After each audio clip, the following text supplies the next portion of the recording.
YouTube, how you doing? Murph here, bringing you another product review. Today's review is going to be on the Razer Orochi V2. This is a brand new wireless gaming mouse by Razer, and we're going to talk about some of the specifications and what I like and don't like about this mouse. But as usual, we're going to start off by talking about the design and the build quality. And as far as the design goes, you can see it's very clean, simple, understated. It's kind of an egg-shaped mouse with just a little bit of Razer branding here on the back. As far as everything else goes, very simple and clean design. Now, this mouse is 108 millimeters long, 60 millimeters wide, and about 38 millimeters tall. And this mouse comes in with an MSRP of $69.99. Now this mouse is offered in two colors, the white that I have here, and it also comes in black. Overall, nothing really to complain about the design here. The one thing I will say, if you haven't noticed already, is that there is no RGB LEDs on this mouse. So if that's something that you like to see in your gaming mouse, keep that in mind. Now, as far as build quality is concerned, overall, it's a very solid mouse. When I first took it out of the box, I was a little concerned that it would be a little bit on the cheaper side as far as the materials are concerned. It's obviously quite small and very lightweight, and initially I thought that this was going to be a little bit of a chintzy mouse, but I can say that after using it for a little bit, I changed my mind on that assumption. I think this mouse is just really well built. They just use a very light plastic on here, but overall the build quality feels very, very solid. There's no creaking, flexing, popping on any of these side panels or plates. The buttons are all very nice and tactile. Even the side buttons feel quite good.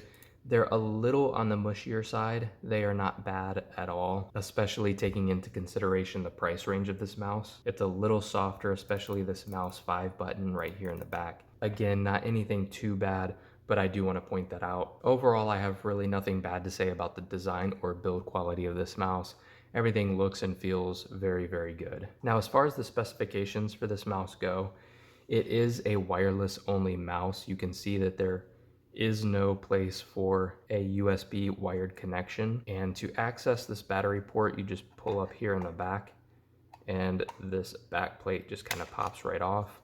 And you can see here that there's a space for a AA battery and a AAA battery. Now you do not need both for this mouse to function. You'll get a little bit better battery life, obviously, out of the larger AA, but if you want to save yourself a few grams, you can throw a AAA in there, or if that's all you have on hand, you can throw in a AAA and it'll work just fine. And you can also see here, there is a cutout for the wireless dongle. So if you're transporting this mouse a lot, it does have a place to store that so that it doesn't get broken or anything like that. Now this mouse will supposedly get you over 425 hours out of a 2.4 gigahertz wireless signal and over 950 hours if you're using Bluetooth. So the battery life for this mouse is insane, especially when you consider you're getting that just out of a typical AA battery. Now I use this in both Bluetooth and 2.4 wireless mode.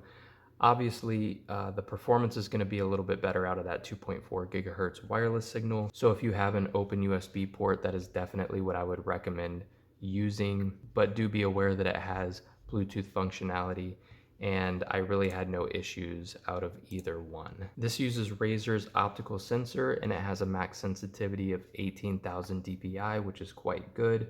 A max speed of 450 IPS, again, very good for its price, and a max acceleration of 40 Gs, which is a little bit on the lower end for a mouse at this price point, but that is not something that's going to translate to any kind of real world difference, most likely. And this is using Razer's 2nd gen mechanical mouse switches, which are rated for 60 million clicks, and they're very good. They feel good, they're responsive, they're tactile, they're fast.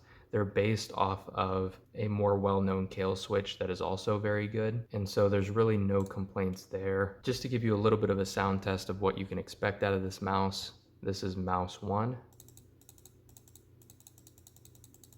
mouse 2, mouse 3, 4, and 5. All very responsive and tactile. Again, mouse 5 is a little bit on the softer side, but not too bad at all. And as far as the scroll wheel is concerned, not only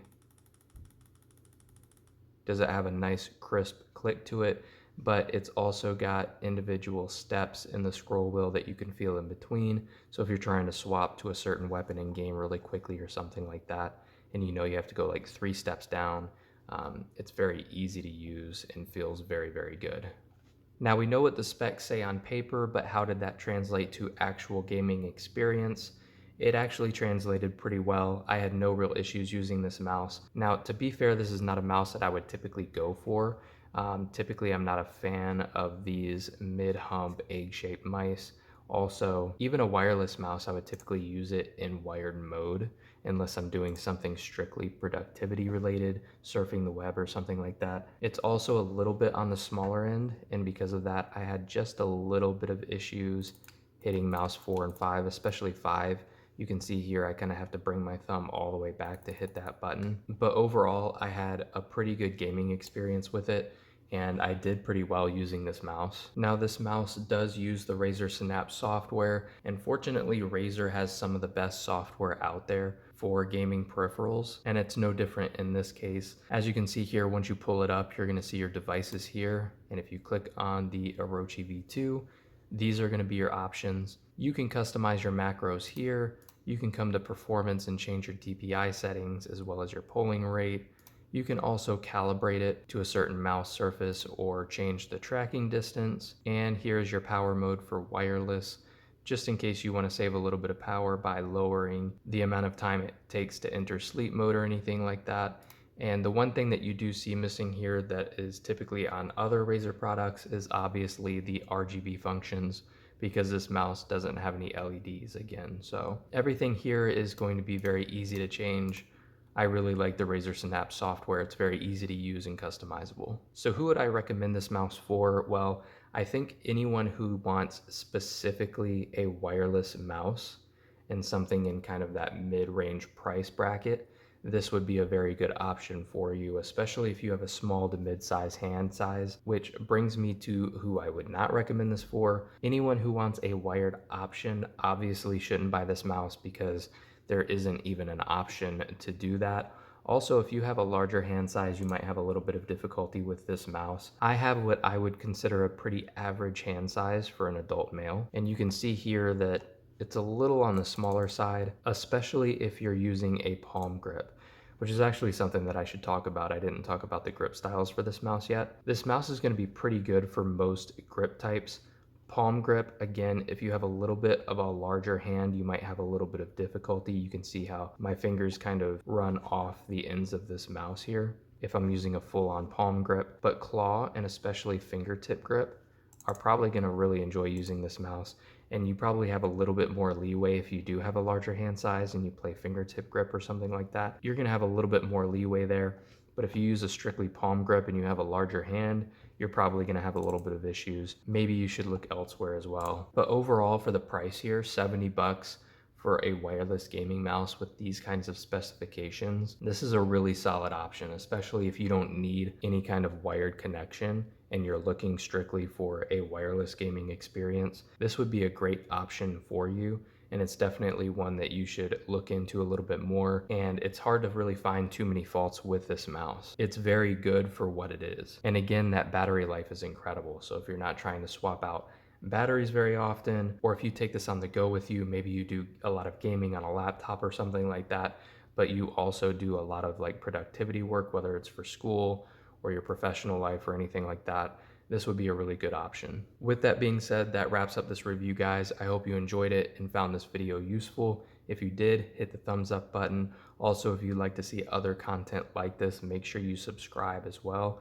And if you have any questions about this product or the review in general, make sure you drop them in the comment section down below, and I will try to get to as many of those as possible. YouTube, we'll catch you later.